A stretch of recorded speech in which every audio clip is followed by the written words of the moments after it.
Okay, this is it. Hello everybody and welcome to the Terraform Homestead. This week we're getting to you with our new solar setup. So we went with the Signature Solar EG4 system, 48 volt system, and this system came super highly reviewed through a lot of the other videos I watched, and just people seem to love it, but that wasn't exactly our experience getting it set up. So this week, this episode's a little bit rough, but I wanted to put it out to you guys because we had some struggles. And for me, how a customer service reacts when there is an issue is a huge deal, especially when you're investing in a very expensive piece of equipment. So I wanted to go through that with you guys. We will have an update at the end of this video after 2 months of use on this system and just kind of how we like it. So we're gonna get right into this. Thank you guys for watching. Let's go. Grow your garden, find your tribe, let your heart's burning side move your body towards the light. Good morning, everybody.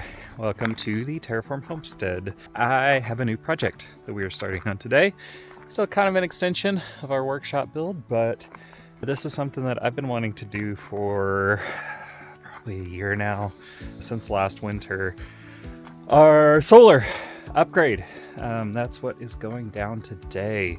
We've had issues with our batteries.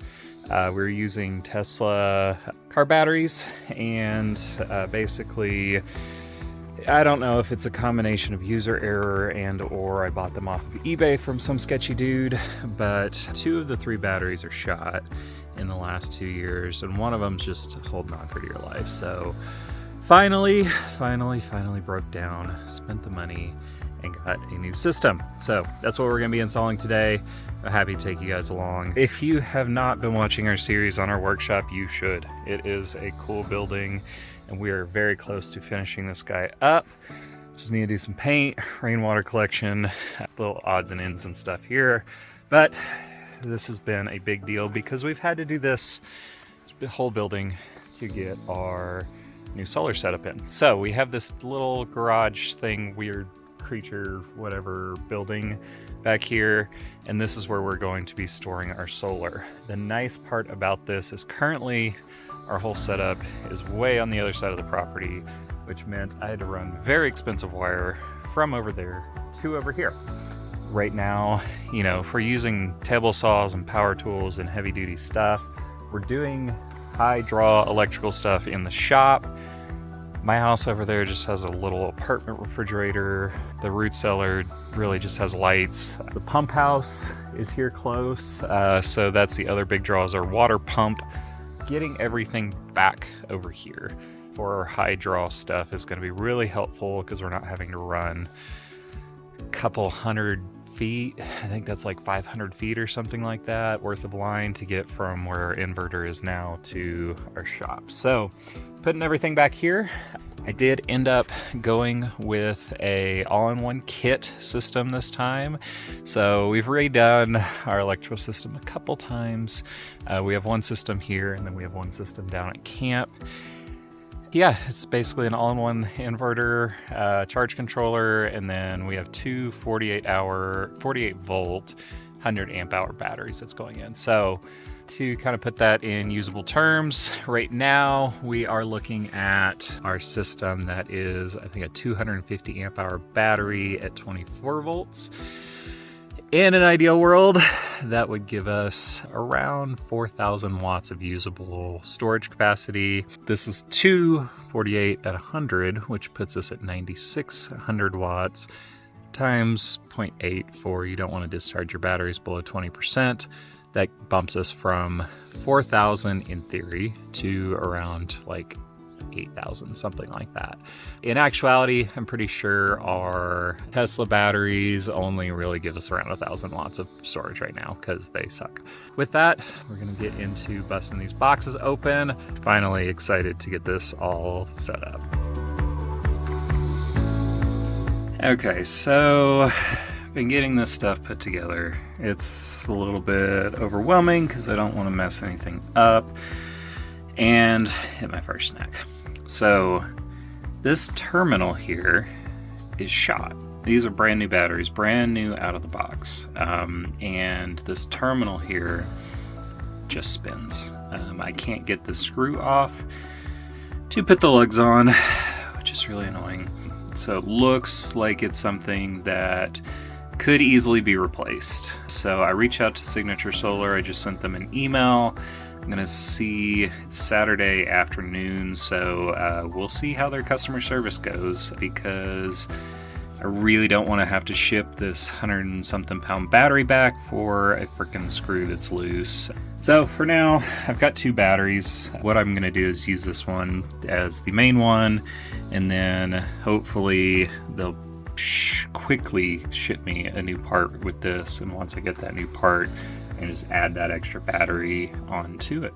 Okay, so we're making some progress. I've got the main battery hooked up to the inverter, which is great. The one nice thing about this system is there's shut-off switches and breakers everywhere. So there's one on the battery, one on the inline switch. I'm setting up the PV shut-off switch right now, and then I'm sure there's some stuff built into the battery itself. I'm trying something a little bit new that I haven't done before, but it seems to make sense to me. And that is putting these little copper terminals on this stranded wire. And I think what that's going to do is give a better connection, because what I was finding on some of my old solar setups, the screw would just kind of spread those wires apart like that instead of getting a good connection. So I think that's going to kind of keep everything nice and tight. These were only a couple bucks for a set of 1 million of them. Got everything hooked up except for the battery that's not working. Yeah, it wasn't that big a deal to set it up kind of once I got my brain around it, but man, this was a pain in the ass. Like, now I have to go in and redo all of our breaker boxes.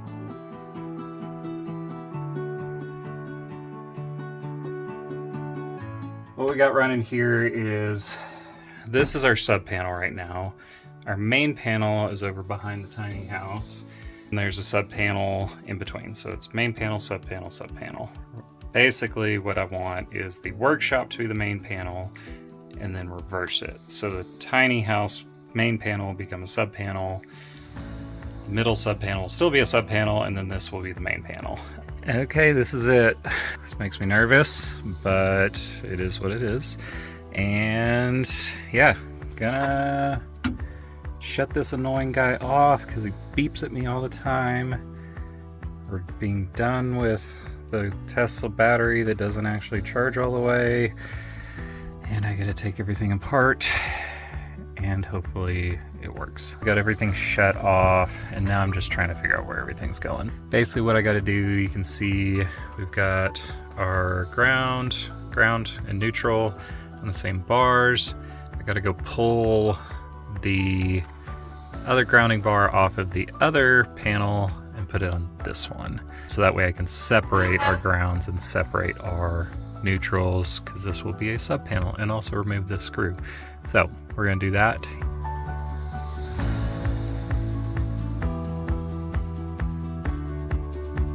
So this is all cleaned up. I ended up pulling out a handful of breakers that we're not using, that were originally for a shop. We were going to do a shop over here, but now we're not. So got these guys pulled out. Now we just have the tiny house, my tiny house, and the greenhouse going to this guy. We have our main supply coming in. Our grounds are separated since this is a sub panel now. I've checked everything. I've done everything I can do. And it's time to turn it on. See what happens here. And pray for goodness, because today has been a very stressful day. So let's go in. We're gonna do this live.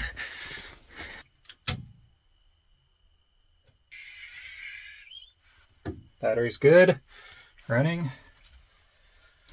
We're gonna leave this off for now because we don't have anything hooked up to it. Let's flip our main breaker. Okay, that's on, and then I think I gotta turn on the inverter from the inside. Big moment, please work, please nothing catch on fire. Interesting. I have to do some more investigation. Okay, so I brought this guy back here, wondering, oh, that's, I don't know what that means. Looks like stuff is on, at least, which is more positive. I'm getting this error 61 message, which is some sort of communication error. It doesn't seem that critical, so I'm not going to worry about it tonight because everything else seems to be working. Obviously, I didn't get solar panels in today, but it doesn't matter because it's dark out now. So I'm just going to shut that and pretend it's not beeping. Lights are on in my house, so everything seems to be working now, which is good. So this is getting really pretty ridiculous at this point. So EG4 has a firmware update, but their firmware only works on PCs. They don't work on Macs. I don't have a PC that's functional. So I have this old PC from the 2000s that I'm trying to get the frickin' firmware to work on, but it won't connect to the internet because it's from 2000. It's like a 20-year-old computer that I don't even know why I have it. I don't have power until this works. Okay, this is literally the dumbest thing I've ever had to do to set up something in the last like 20 years. But it came with a CD. I don't know when the last time I've had a computer that has a CD drive in it outside of this one from 2000. So if you're going to be using the EG4 system, make sure you have vintage hardware to set it up.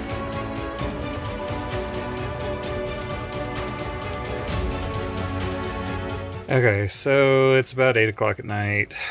I started working on this setup about 8 this morning, and so yeah, it's 12 hours to put 3 things together. And I figured out, able to get the settings to not be on their battery, on a user battery, and that seems to be fixing the communication errors. But like, seriously, for like an all-in-one system to take 12 hours to set up and still not work right, and that's not including putting the panels in, that's just battery to inverter. Like, I think I'm done for the day. Just gonna call it, try again tomorrow, hope for better result, because yeah, this is rough. Okay, so I want to show you guys what I got going on with the solar system and all the drama that goes with that. I talked with Signature Solar and their customer service reps first thing Monday morning. It's now Tuesday end of day, and they still have not gotten back to me. So I want to show you guys, this is the negative terminal. There's this little like C channel thing in here, and basically just that bolt, there's a little plastic piece, a nut on the inside of the plastic piece, and the bolt. And basically that plastic piece has stripped out, so you can't get the nut off of the back of the bolt, which means you can't connect the battery, which is really frustrating when you spend $1,500 on one battery and it comes broken. The other thing is, it's mid-November. I'm doing a bunch of woodworking and stuff like that for orders for clients, for gifts. Well, I can't run my table saw and I can't run my miter saw because it's not powerful enough. On one battery, I need 2 hooked up. Basically, I opened up the battery and did an extension from the inside of the battery to the little jumper wire to get all this hooked up. So got that, ran close so you guys can see that, and just basically electrical taped the absolute hell out of it. Electrical taped all over that opening so nothing gets in the battery. I'm confident that it's safe because I'm using all their same equipment. I'm just basically bypassing that little C channel thing here. So I'm not super worried about it, and hopefully this will be decent. My miter saw and my table saw are running again, which is nice. So I can get moving on some stuff. So if you're looking into Signature Solar, at this point I do not recommend them because their customer service kind of sucks and they ship broken parts that are very unclear to set up. And yeah, super unhelpful company, which is really unfortunate.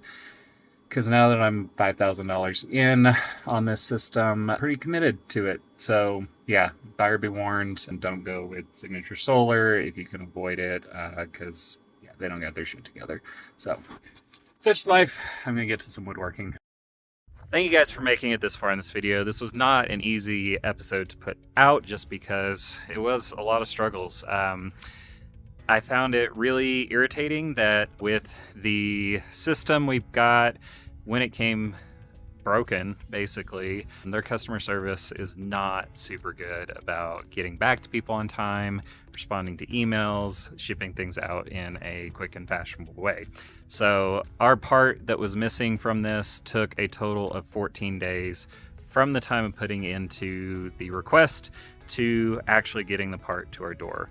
Luckily, we were able to kind of rig the system together to make it work, but if we weren't able to do that, then we just would have been out of power for 2 weeks, and it was a small part that could have easily been overnighted to us. It took 5 days just for them to respond to send the part. I don't think that's acceptable for a company, especially one that's so highly rated, because that makes me know, if something does go wrong, they're not going to be there for us. So take that into consideration when you're looking into these systems. I will say after 2 months, I do generally like the system. It's got some weird quirks to it in recharging, I've found. So they say they have like an auto reset on this. I haven't found that to be the case. The batteries have to be manually reset. If, say, the power drops to 0, you got to turn everything off, let it sit, reset the batteries before it will actually start charging again. That was definitely something that was a learning experience for me, because I thought it was all supposed to do this automatically, but we spent a full day without power and just had everything off, and turns out it didn't charge. So you have to actually go in and reset everything, which is kind of annoying, but it's kind of a minor thing. On the positive notes, we're able to run our welder off of 2 of these batteries. We're able to run our table saws. A lot of things. I have found that with just 2 batteries, the system won't handle big loads if it's not sunny out. So my understanding is that the power comes from the solar panels first. If you've got a 4,000 watt welder running and you've got 2,000 watts of power coming in through solar, that's going to go from the solar to the welder first and then pull 2,000 from the batteries. Trying to weld at night or something like that, which we really don't need to do, it doesn't work with just these 2 batteries. I'm sure if we spent another $3,000 and got a couple more batteries, it may work a little bit better, but just kind of one of those minor things that's sort of inconvenient, along with having to restart the system. This is definitely an improvement over our previous system with the janky Tesla batteries. I do really like that these batteries are serviceable, so I can kind of open it up with just a Phillips head screwdriver. I can see those terminals. The general build quality seems good. I think we just got a dud battery with that one bolt stripped out. It was just a tiny piece of plastic, and I'm not upset about that. Things happen. You can't do 100% quality control. The customer service is kind of the biggest issue I have with this system. Also, the firmware update. That whole thing was completely nonsensical. They send half of a cord, and then you have to purchase the other half to actually update your firmware, which is what we had to do, or we're supposed to do, if we actually want to run on the EG4 settings with our battery. The customer service reps talked me through how to set it on a user parameter so that it bypasses their settings so that we didn't have to update the firmware, but systems should be updated with firmware out of the box. I feel like that's a basic thing. 2, why would you hold an update hostage over a $30 cord so that we have to purchase another thing to get our firmware updated? And 3, the way they have their cords set up when we set it all up makes no sense. There's no labeling. There's certain cords that look exactly the same that work for different things. And basically he was having to tell me, oh, the black cord goes to this, whereas the gray cord goes to this. I'm like, I can't tell the difference. They're not labeled. So definitely think there's a lot of improvements that can happen with the setup of this system. But generally speaking, it's worked. If you made it this far in this video, thank you guys for watching.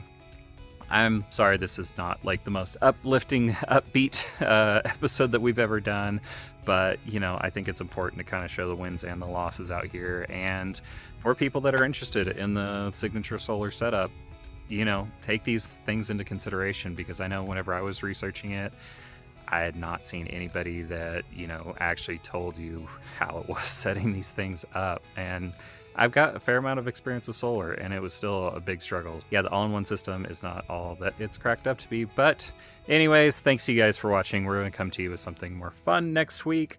If you haven't subscribed already, be sure to do so, or go check out our other videos. They're a lot more fun than this one. And thank you guys for watching. Go build something cool.